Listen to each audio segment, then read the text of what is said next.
TV-avisen god aften. Vi har i dag været nede og besøgt Sportsefterskolen Signe i Løgumkloster. Der har vi lavet en undersøgelse omkring de unges vægt, da det nu er en sportsefterskole. 42 ud af de 207 elever har medvirket i denne undersøgelse. Vi har valgt intervallerne 40 til 49 kilo, 50 til 59 og 60 til 69, 70 til 79 og 80 til 89. Vi har nu eksperten Anne Thomsen med. Hvad vil du sige, Anne? Ja, som I kan se her, så er der ud af de 42 elever, der har medvirket i den her undersøgelse, er der en af dem, der vejer 40-49 kilo, 7 af dem, der vejer 50-59, 14 af dem, der vejer 60-69, 15, der vejer 70-79 og 5, der vejer 80-89.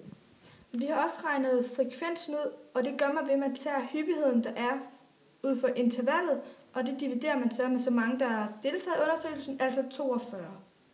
Vi har også undersøgt typetallet. Typetallet er her intervallet 70-79 kg, og det betyder, at ud af de 42 elever på Sportsefterskolen Signe, vejer de fleste imellem 70 og 79 kg. Medianen er intervallet 60-69 kg, hvor middeltal er 68,31. Det tager man ved, at man tager summen, som er 2.869, og dividerer med så mange, der har deltaget i undersøgelsen, altså 42.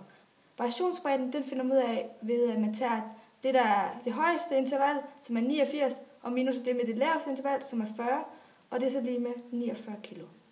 Og her kan du så se procentfordelingen.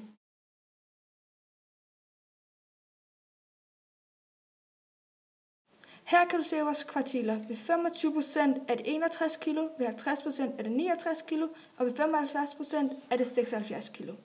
Og nu tilbage til studiet. Vi konkluderer, at Sportsefterskolen Signe er sund, fordi der ikke er nogen, der er overvægtige.